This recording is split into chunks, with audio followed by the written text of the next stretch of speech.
এই পুনর্বর্তী ফি দিতে গিয়া আমরা ক্ষয়রাতি হয়ে যাইতেছি, মধ্যবর্তী নিম্নবর্তী ভিত্তিতে এরা রাস্তার ফকির হয়ে যাইতেছে। কারণ কি একই স্কুলে আপনার বাচ্চা পড়তেছে, কিন্তু প্রতি বছর ফাইনাল পরীক্ষায় পাশ করতেছে, তারপর একটা ভর্তি ফি আপনাকে দিতে হয়, এটা মোটা অঙ্কের।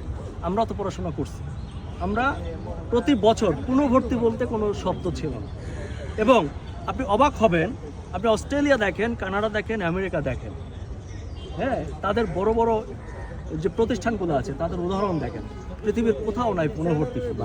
একমাত্র দেখেন আজব একটা জাত আমরা, যে আমরা পুনর্ভর্তি ফি আবিষ্কার করা হয়।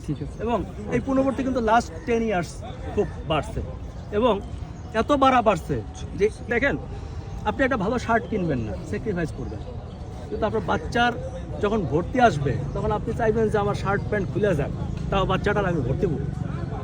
এখন এটারই একটা সুবিধা নিচ্ছে একটা শ্রেণী, সবাই না, সকল প্রতিষ্ঠান খারাপ আমি বলছি না।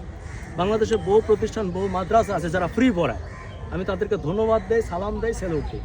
কিন্তু কিছু প্রতিষ্ঠান আছে যারা 10,000 কোটি টাকার বাণিজ্য করতেছে প্রতি বছর। দেখেন এই 10,000 কোটি টাকা কিন্তু আপনার আমার রিজিক কেড়ে নিচ্ছে।